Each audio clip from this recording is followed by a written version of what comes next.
ನಮಸ್ತೆ ಮಿತ್ರರೇ, ಇವತ್ತು ಕರಾವಳಿ ಶೈಲಿಯ ಕುಚ್ಚಲಕ್ಕಿಯ ಬಹಳ ರುಚಿಕರವಾದ ದೋಸೆ, ಅದರೊಟ್ಟಿಗೆ ಒಂದು ಸೌತೆಕಾಯಿಯ ಖಡಕ್ ಸಾಂಬಾರ್. ಬಹಳ ಕಾಂಬಿನೇಷನ್ ಸೂಪರ್ ಆಗಿರ್ತದೆ. ಹಾಗಾದರೆ ಈ ರುಚಿಕರವಾದ ದೋಸೆ ಯಾರು ತಿನ್ಬೋದು? ಈವನ್ನು ಈ ಸಕ್ಕರೆ ಕಾಯಿಲೆ ಇರುವ ಸಹ ಇದನ್ನು ಉಪಯೋಗಿಸಬಹುದು. ಹಾಗಾದರೆ ಇದನ್ನು ಹೇಗೆ ಮಾಡುವುದೆಂದು ನೋಡುವ ಮೊದಲು ಯಾರೆಲ್ಲ ನನ್ನ ಚಾನಲನ್ನು ನೋಡ್ತಿದ್ದೀರಿ, ಯಾರೆಲ್ಲ ಇನ್ನೂ ಸಬ್ಸ್ಕ್ರೈಬ್ ಮಾಡಿಲ್ಲ, ದಯವಿಟ್ಟು ಸಬ್ಸ್ಕ್ರೈಬ್ ಮಾಡಿ, ಸಪೋರ್ಟ್ ಮಾಡಿ ಅಂತ ಹೇಳುತ್ತಾ ಬನ್ನಿ. ಈ ರುಚಿಕರವಾದ ದೋಸೆ, ಅದರೊಟ್ಟಿಗೆ ಒಂದು ಸೌತೆಕಾಯಿಯ ಒಂದು ಡಿಫ್ರೆಂಟ್ ಟೈಪಿನ ಸಾಂಬಾರ್ ಹೇಗೆ ಮಾಡುವುದು ಎಂದು ನೋಡೋಣ. ವೀಕ್ಷಕರೇ, ಇಲ್ಲಿ ಕೆಂಪು ಅಕ್ಕಿ, ಕುಚ್ಚಲಕ್ಕಿ, ಇದನ್ನು ಬಳಸಿ ಇವತ್ತೊಂದು ರುಚಿಕರವಾದ ದೋಸೆ ಮಾಡೋಣ. ಇಲ್ಲಿ ನೋಡಿ, ಇಲ್ಲಿ 150 ಗ್ರಾಮ್ಸ್ನಷ್ಟು ನಾನು ಈ ಕೆಂಪಕ್ಕಿಯನ್ನು ಹಾಕೊಂಡಿದ್ದೇನೆ. ನೀರಿನಲ್ಲಿ ಒಂದು 6-7 ಗಂಟೆಗಳ ಕಾಲ ನೆನೆಸಿಟ್ಟುಕೊಂಡಿದ್ದೇನೆ. ಒಂದು ಚಮಚ ಮೆಂತೆ ಮತ್ತು 5 ಚಮಚಗಳಷ್ಟು ಉದ್ದಿನ ಬೇಳೆ, ಇದನ್ನು ಸಹ ನೆನೆಸಿಟ್ಟುಕೊಂಡಿದ್ದೇನೆ. ಚಮಚ ನಾನು ಇದರಲ್ಲಿ ತೋರಿಸ್ತೇನೆ. ಈ ಚಮಚದಲ್ಲಿ 5 ಚಮಚ ಉದ್ದಿನ ಬೇಳೆ ಮತ್ತು 1 ಚಮಚ ಮೆಂತೆ, ಇಷ್ಟನ್ನು ಸಹ 5-6 ಗಂಟೆಗಳ ಕಾಲ ನೆನೆಸಿಟ್ಟಿದ್ದೇನೆ. ಇಲ್ಲಿ 1 ಚಮಚದಷ್ಟು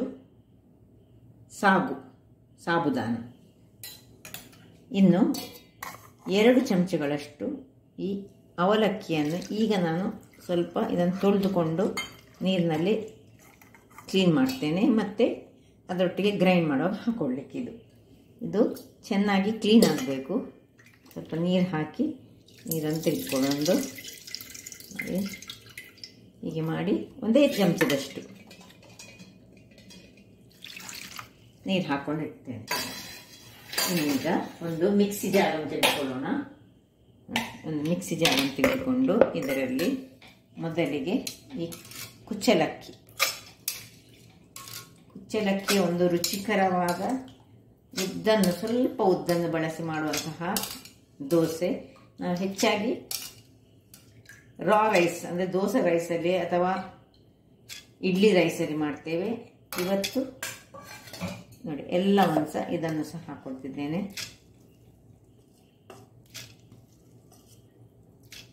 ಇನ್ನು ಇಲ್ಲಿ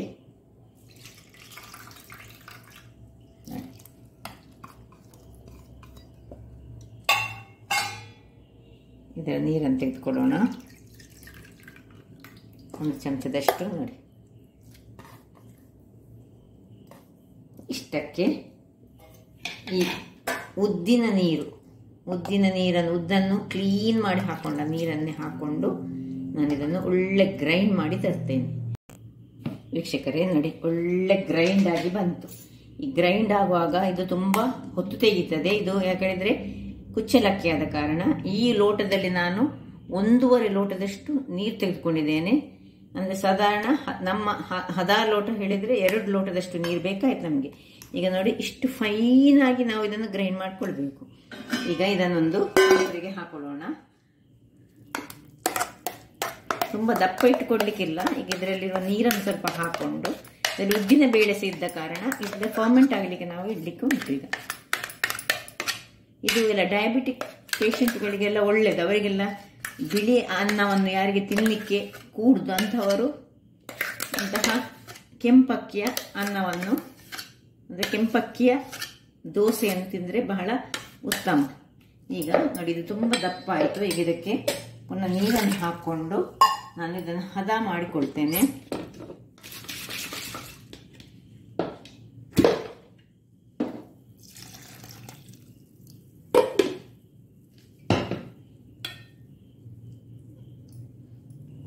ಕೈಯಲ್ಲಿ ಇದಕ್ಕೆ ಸ್ವಲ್ಪ ಉಪ್ಪನ್ನು ಹಾಕೊಳ್ಳೋಣ.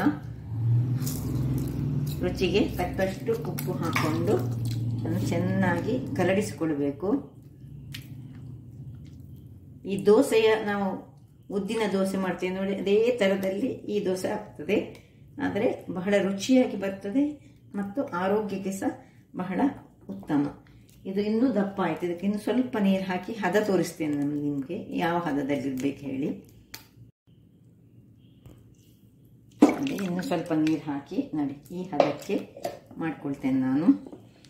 ಈ ಕುಚ್ಚಲಕ್ಕಿಯನ್ನು ನೀವು ನೀರಿನಲ್ಲಿ ಹಾಕುವಾಗ ಸ್ವಲ್ಪ ಬಿಸಿ ಮಾಡಿದ ನೀರಿನಲ್ಲಿ ಹಾಕಿಟ್ಕೊಳ್ಬೇಕು. ಅದೊಂದು ಟಿಪ್ ಇದಕ್ಕೆ. ಯಾಕಂದರೆ ಹಾಗಾದರೆ ಮಾತ್ರ ಕಡಿಯುವಾಗ ನಮಗೆ ಒಳ್ಳೆ ಸುಲಭ ರೀತಿಯಲ್ಲಿ ಕಡಿಲಿಕ್ಕೆ ಆಗ್ತದೆ. ನೋಡಿ ಇಷ್ಟು ಫೈನ್ ಆಗಿ ಕಡಿಲಿಕ್ಕೆ ಆಗ್ತದೆ. ನೋಡಿ ಇನ್ನು ಸ್ವಲ್ಪ ನೀರನ್ನು ಹಾಕೊಳ್ತಿದ್ದೇನೆ.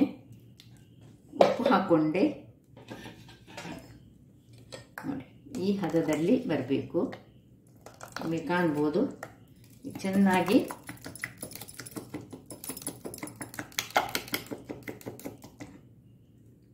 ಸಾಕು. ಇಷ್ಟಾದಮೇಲೆ ಇದನ್ನು ಒಂದು ಮುಚ್ಚಳವನ್ನು ಮುಚ್ಚಿಕೊಳ್ಳೋಣ. ಮುಚ್ಚಳವನ್ನು ಮುಚ್ಚಿಕೊಂಡು ಒಂದು ಬಟ್ಟೆಯನ್ನು ಕಟ್ಟಿಕೊಳ್ತಿದ್ದೇನೆ. ಒಂದು ಕ್ಲೀನಾದ ಬಟ್ಟೆಯನ್ನು ಕಟ್ಟಿ ಇದನ್ನು ಫರ್ಮೆಂಟ್ ಆಗಲಿಕ್ಕೆ ಇಡೋಣ. ನೋಡಿ ಮೇಲೊಂದು ವೆಯ್ಟ್ ತಂದು ಇಟ್ಕೊಂಡು ನಾಳೆ ಬೆಳಿಗ್ಗೆ ನಮ್ಮ ಕೆಲಸ. ವೀಕ್ಷಕರೇ, ಈಗ ಬೆಳಿಗ್ಗೆ ಆಗಿದೆ ನೋಡಿ, ಹೇಗೆ ಬಂದಿದೆ ನೋಡಿ. ಕೆಳಗಿಟ್ಟೋಣ. ಒಳ್ಳೆ ಹುದುಗಿದೆ. ತೋರಿಸ್ತೇನೆ ಹೇಗೆ ಹುದುಗಿದೆ ಹೇಳಿ. ನೋಡಿ ಈಗ ಇದನ್ನು ದೋಸೆ ಮಾಡುವ ಮೊದಲು ಇದನ್ನು ತಿನ್ನಲಿಕ್ಕೆ ಒಂದು ರುಚಿಕರವಾದ ಒಂದು ಸಾಂಬಾರನ್ನು ಮಾಡುವ. ನೋಡಿ ಅದಕ್ಕೆ ನಾನು ಇಲ್ಲಿ ಒಲೆ ಮೇಲೆ ಒಂದು ಮಾಣಲೆ ಇಟ್ಕೊಂಡಿದ್ದೇನೆ. ತುರಿಗೆ ಅದಕ್ಕೆ ಏನೆಲ್ಲ ಬೇಕಂತ ನಾನು ಅದು ಬಿಸಿ ಆಗುವಾಗ ಹೇಳ್ತೇನೆ. ನೋಡಿ ಒಂದು ಸೌತೆಕಾಯಿನೀಗ ಸಣ್ಣದಾಗಿ ಹೆಚ್ಚಿಟ್ಕೊಳ್ತೇನೆ. ಒಂದು ಇದು ನೀರುಳ್ಳಿ, ಒಂದು ಟೊಮ್ಯಾಟೊ, ಇಲ್ಲಿ 6 ಬ್ಯಾಡಿಗೆ ಮೆಣಸು, 1 ಚಮಚ ಜೀರಿಗೆ, 1.5 ಚಮಚದಷ್ಟು ಕೊತ್ತಂಬರಿ ಬೀಜ, ಬೆಳ್ತಿಗೆ ಅಕ್ಕಿ 2 ಚಮಚಗಳಷ್ಟು, ಮತ್ತು ಸ್ವಲ್ಪ ಮೆಂತೆ ಮತ್ತು ಪೆಪ್ಪರ್ಕಾರ್ನ್ಸ್ ಕರಿಮೆಣಸು ಮತ್ತು ಕರಿಬೇವಿನ ಸೊಪ್ಪು. ಈಗ ಮೊದಲಿಗೆ ಇಲ್ಲಿ ಬಿಸಿ ಆದ ಕೂಡಲೇ ಇದನ್ನು ಡ್ರೈ ಆಗಿ ಅಕ್ಕಿಯನ್ನು ಹುರಿದುಕೊಳ್ಳೋಣ. ಒಳ್ಳೆಯದು, ಸ್ವಲ್ಪ ಕರಕಬಾರ್ದು, ಕಾಯಬೇಕು, ಫ್ರೈ ಆಗಬೇಕು ಅಷ್ಟೇ. ಡ್ರೈ ಫ್ರೈ ಮಾಡಿ ರೋಸ್ಟ್ ಮಾಡ್ಕೊಳ್ತಿದ್ದೇವೆ ನಾವು. ಇಷ್ಟೇ ನೋಡಿ, ಇಷ್ಟು ಫ್ರೈ ಆಗುವಾಗ ನೋಡಿ ಇದನ್ನು ಇದಕ್ಕೆ ಇಟ್ಕೊಳ್ಳೋಣ. ಹಿಂದೆ ಹಾಗೆ ಯಾವ ಪಾತ್ರೆಯಲ್ಲಿ ಇಟ್ಟು ಅದರಲ್ಲೇ ಹಾಕೊಳ್ಳೋಣ. ಈಗ ಇದೇ ಬಾಣಲೆಯಲ್ಲಿ ನಾವು ಸ್ವಲ್ಪ ಎಣ್ಣೆಯನ್ನು ಹಾಕೊಳ್ಳೋಣ. ಜಸ್ಟ್ ಈ 6 ಬ್ಯಾಡಿಗೆ ಮೆಣಸು, 1.5 ಚಮಚ ಕೊತ್ತಂಬರಿ ಬೀಜ, 1 ಚಮಚ ಜೀರಿಗೆ, ಒಟ್ಟು ಅರ್ಧ ಚಮಚಗಳಷ್ಟು, 1/4 ಚಮಚ ಮೆಂತೆ, 1/4 ಚಮಚ ಕರಿಮೆಣಸು. ಇಷ್ಟನ್ನು ಹುರಿಯುವಾಗ ಇದಕ್ಕೆ ಒಂದು ಕರಿಬೇವಿನ ಸೊಪ್ಪು, ಸ್ವಲ್ಪ ರೋಸ್ಟ್ ಆಗಲಿ. ಇದರಲ್ಲಿ ಸ್ವಲ್ಪ ಎಣ್ಣೆ ಹಾಕೊಂಡದ್ದು ನಾವು ಸಾಕು. ಇಷ್ಟಾಗುವಾಗ ಇದನ್ನು ಆಫ್ ಮಾಡಿಕೊಂಡು ಇದನ್ನು ತಣಿಲಿಕ್ಕೆ ಬಿಡೋಣ. ವೀಕ್ಷಕರೇ, ಇಲ್ಲಿ ತಣ್ಣಗಾಗ್ತಾ ಇರುವಾಗ ಇಲ್ಲಿ ನಾನು ನೋಡಿ ಈ ಸೌತೆಕಾಯಿ, ಮಂಗಳೂರು ಸೌತೆಕಾಯಿ ಇಷ್ಟಿಷ್ಟೇ ಸಣ್ಣದಾಗಿ ಹೆಚ್ಚಿಕೊಂಡೆ. ಇನ್ನು ಈ ನೀರುಳ್ಳಿಯನ್ನು ನೋಡಿ ಹೀಗೆ ಸ್ವಲ್ಪ ದೊಡ್ಡದಾಗಿ ಹೆಚ್ಚಿಕೊಳ್ಳೋಣ. ನೋಡಿ 4 ಭಾಗ ಮಾಡಿ ಹೀಗೆ ಮಾಡಿ ಇಲ್ಲಿ ಒಂದು ಪಾತ್ರೆಯನ್ನು ಇಟ್ಟುಕೊಂಡಿದ್ದೇನೆ. ನೋಡಿ ಅದಕ್ಕೆ ಸ್ವಲ್ಪ ನೀರನ್ನು ಹಾಕೊಳ್ಳೋಣ. 1.5 ಲೋಟದಷ್ಟು ನೀರು, ಮತ್ತು ಈ ನೀರುಳ್ಳಿಯನ್ನು ಇದಕ್ಕೆ ಹೀಗೆ ಹಾಕೊಳ್ತಿದ್ದೇನೆ. ಇದರ ಬಿಡಿ ಭಾಗ ಮಾಡಿಕೊಂಡು ಹಾಕೊಂಡ್ರೆ ಆಯಿತು.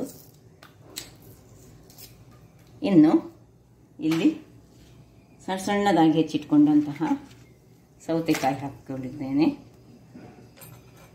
ಈ ನೀರುಳ್ಳಿ, ಇದು ಟೊಮ್ಯಾಟೊ ಸಣ್ಣದಾಗಿ ಇಷ್ಟಿಷ್ಟು ಸಣ್ಣದಾಗಿ ಹೆಚ್ಚಿಟ್ಕೊಂಡಂಥದ್ದು, ಮತ್ತು ಕರಿಬೇವಿನ ಸೊಪ್ಪು, 1 ಎಳೆಯಷ್ಟು ಕರಿಬೇವಿನ ಸೊಪ್ಪನ್ನು ಹಾಕ್ಕೊಂಡು ಎಲ್ಲ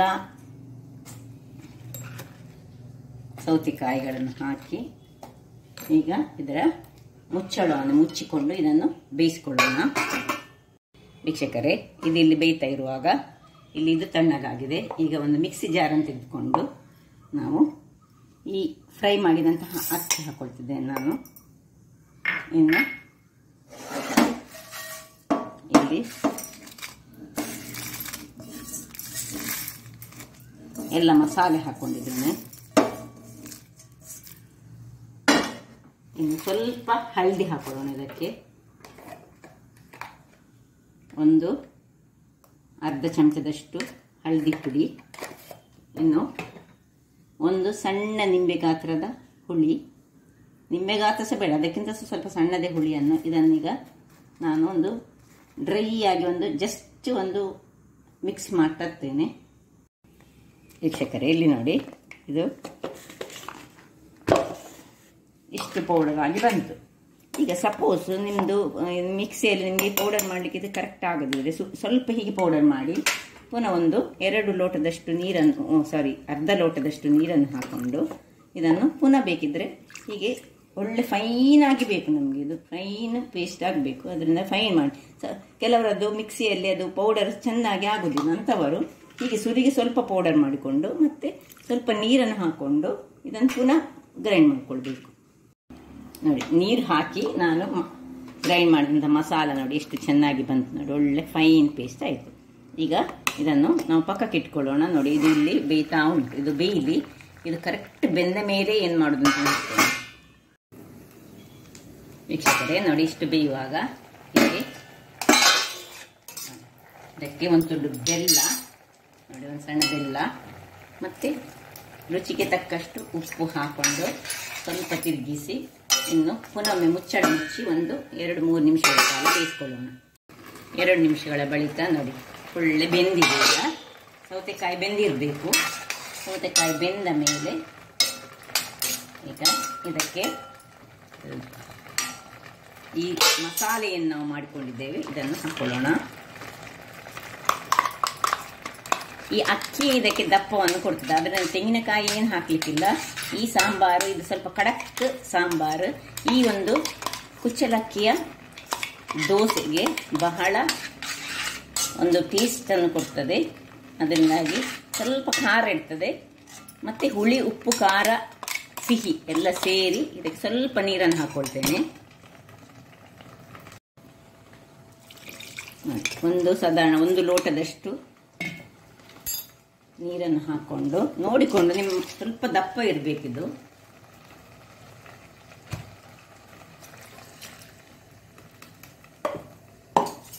ಇನ್ನು ತಿರುಗಿಸಿಕೊಂಡು ಒಮ್ಮೆ ಉಪ್ಪನ್ನು ಚೆಕ್ ಮಾಡಿಕೊಳ್ಳಿ. ಸ್ವಲ್ಪ ದಪ್ಪ ಆಯ್ತು ಇದು. ಅದಕ್ಕೆ ಇನ್ನು ಸ್ವಲ್ಪ ನೀರನ್ನು ಹಾಕೊಳ್ಳೋಣ.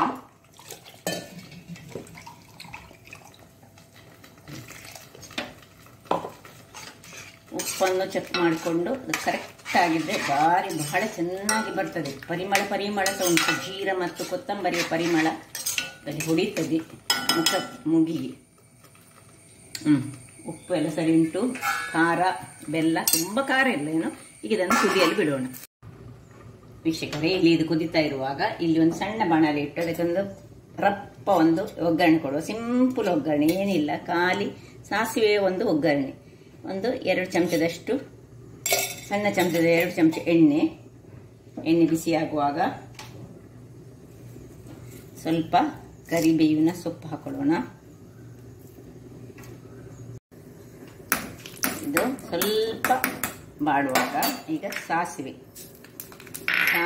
ಪಟ್ಟ ಹೇಳುವಾಗ ಆಫ್ ಮಾಡ್ಕೊಳ್ಳಿ ನೋಡಿ. ಮತ್ತೆ ಚೂರು ಇಂಗು, ಇದು ಆಪ್ಷನಲ್. ಇಂಗು ಬೇಕಿದ್ರೆ ಮಾತ್ರ ಹಾಕೊಳ್ಬೋದು. ಆಫ್ ಮಾಡಿಕೊಂಡು ಇದನ್ನು ಸ್ಟ್ರೈಟ್ ಅವೇ ಇಲ್ಲಿ ಹಾಕ್ತಾ ಇರುವ ಇದಕ್ಕೆ ಇದು ರೆಡಿ ಆಯಿತು ನೋಡಿ. ಶಿಫ್ಟ್ ಮಾಡಿ ಇದನ್ನು ಸಾಫ್ ಮಾಡ್ಕೊಳ್ಳೋದು ರೆಡಿ. ಕೂಡಲೇ ಮುಚ್ಚಳವನ್ನು ಮುಚ್ಚಿಕೊಳ್ಳೋಣ. ವೀಕ್ಷಕರೇ, ಇಲ್ಲಿ ನೋಡಿ ರುಚಿಕರವಾದ ಸಾಂಬಾರು ಇದಕ್ಕೆ ರೆಡಿಯಾಗಿದೆ. ಇಲ್ಲೀಗ ನಾನು ಕಾವಲಿಯನ್ನು ಬಿಸಿಗೆ ಇಡ್ತಾ ಇದ್ದೇನೆ. ಇದು ಬಿಸಿ ಆಗಲಿ. ಕಾವಲಿ ಬಿಸಿಯಾಗಿದೆ. ಈಗ ಒಂದು ಸೌಟಿನಷ್ಟು ಸೌಟನ್ನು ನೋಡಿ ಇನ್ನು ಸ್ವಲ್ಪ ಹಾಕೊಳ್ತೇನೆ. ಹಾಕ್ಕೊಂಡು ಜಸ್ಟ್ ಒಂದು ದಪ್ಪ ಬೇಕಿದ್ರೆ ದಪ್ಪ ಮಾಡ್ಬೋದು, ತೆಳು ಬೇಕಿದ್ರೆ ತೆಳು, ನಿಮಗೆ ನಿಮ್ಮ ಅವಶ್ಯಕತೆಗೆ ಅನುಗುಣವಾಗಿ ಹೀಗೆ ಹಾಕ್ಕೊಂಡು ಈಗ ಕಣ್ಣು ಬಂದ ಮೇಲೆ ನಾವು ನೋಡಿ ಎಷ್ಟು ಕಣ್ಣು ಬರ್ತದೆ ನೋಡಿ. ಈಗ ಬಂದ ಮೇಲೆ ಅದಕ್ಕೆ ಸ್ವಲ್ಪ ಮೇಲಿನ ತುಪ್ಪ ಹಾಕ್ಕೊಂಡು ಮತ್ತೆ ಮುಚ್ಚಳವನ್ನು ಮುಚ್ಚಿಕೊಳ್ಳುವುದು.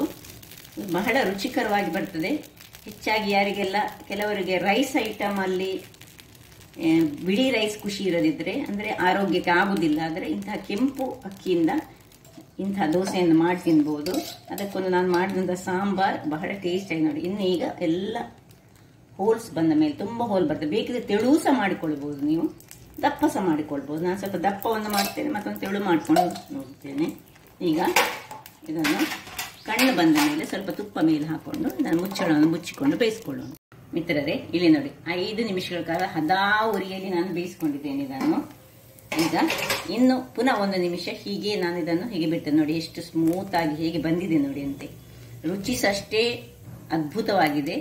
ಅದರಿಂದಾಗಿ ಇಂತಹ ಒಂದು ದೋಸೆಯನ್ನು ಅಂದರೆ ಆರೋಗ್ಯಕರವಾದ ದೋಸೆ ಇದನ್ನು ಬೇಕಿದ್ರೆ ಅಡಿಮೇಲೆ ಸಹ ಮಾಡ್ಬೋದು, ಅಥವಾ ಸ್ಮೂತ್ ಆದ ದೋಸೆ ನೋಡಿ. ನಾನು ಅಡಿಮೇಲೆ ಮಾಡ್ತಾ ಇಲ್ಲ, ಹೀಗೆ ಬಂದಿದೆ ನೋಡಿ. ಇದರ ಟೆಕ್ಸ್ಚರ್ ನೋಡಿ ಅಡಿಯಲ್ಲಿ. ಈಗ ಹಾಗೆ ಇನ್ನೊಂದು ದೋಸೆಯನ್ನು ಇಲ್ಲಿ ಇನ್ನು ಸ್ವಲ್ಪ ತೆಳು ಸಹ ಮಾಡ್ಕೊಳ್ಬೋದು ನೀವು ನೋಡಿ. ಸ್ವಲ್ಪ ಹಾಕೊಂಡು ಈಗ ತೆಳು ಮಾಡಿದ್ರೆ ಸಹ ನಡೀತದೆ. ತೆಳು ಮಾಡಿ ಮಾತ್ರ ಬೇಯಿಸುವಾಗ ಇದನ್ನು ಸಣ್ಣ ಹದಾ ಉರಿಯಲ್ಲಿ 5 ನಿಮಿಷಗಳ ಕಾಲ ಬೇಯಿಸಬೇಕು ಮುಚ್ಚಿಕೊಂಡು. ಇಲ್ಲದೆ ಸರಿಯಾಗಿ ಬೇಯುವುದಿಲ್ಲ ಅದು, ಅಂದರೆ ಕುಚ್ಚಲಕ್ಕಿ ಅಲ್ಲ, ಅದರಿಂದಾಗಿ ನೋಡಿ ಮುಚ್ಚಿಕೊಂಡು 5 ನಿಮಿಷಗಳ ಕಾಲ ಹದಾ ಉರಿಯಲ್ಲಿ ಬೇಯಿಸಬೇಕು. ವೀಕ್ಷಕರೇ, ಇಲ್ಲಿ 4ನೇ ದೋಸೆ ರೆಡಿ ಆಗ್ತಾ ಉಂಟು. ಇಲ್ಲಿ ಸಾಂಬಾರ್ ರೆಡಿ ಆಗಿದೆ. ಇಲ್ಲಿ ನೋಡಿ, ಇಲ್ಲಿ ದೋಸೆ ಸಹ ರೆಡಿ ಉಂಟು. ಸಾಂಬಾರ್ ಒಂದು ಸೂಪರ್ ಸಾಂಬಾರ್. ಇಂಥ ಸಾಂಬಾರೊಮ್ಮೆ ನೀವು ಮಾಡಿ ನೋಡಿ. ನೋಡಿ ಹೇಗೆ ಬಂದಿದೆ ನೋಡಿ, ಕಲರ್ಫುಲ್ ಆಗಿ. ಈ ಒಂದು ಅಕ್ಕಿಯ ಅಂದರೆ ಕುಚ್ಚಲಕ್ಕಿಯ ದೋಸೆಗೆ ಹೇಳಿ ಮಾಡಿಸಿದಂಥದ್ದು ನೋಡಿದ್ರಲ್ಲ ವೀಕ್ಷಕರೇ, ಎಷ್ಟು ರುಚಿಕರವಾದ 2 ಐಟಮ್. ಸಾಂಬಾರ್ ಸಹ ಹಾಗೆ ಸಿಂಪಲ್ ಆದ ಸಾಂಬಾರು ಹಾಗೂ ಈ ಒಂದು ದೋಸೆ. ಹಾಗಾದರೆ ನನ್ನ ಈ ಕುಕಿಂಗ್ ಚಾನಲ್ ನಿಮಗೆ ಇಷ್ಟ ಆದರೆ ಬೋಳೂರು ಸುವರ್ಣ ಚಾನಲನ್ನು ಲೈಕ್ ಮಾಡಿ, ಶೇರ್ ಮಾಡಿ ಹಾಗೂ ಸಬ್ಸ್ಕ್ರೈಬ್ ಮಾಡಿ ಹಾಗೂ ನನ್ನ ಇನ್ಸ್ಟಾಗ್ರಾಮ್ ಪೇಜನ್ನು ಫಾಲೋ ಮಾಡಿ. ಧನ್ಯವಾದಗಳು.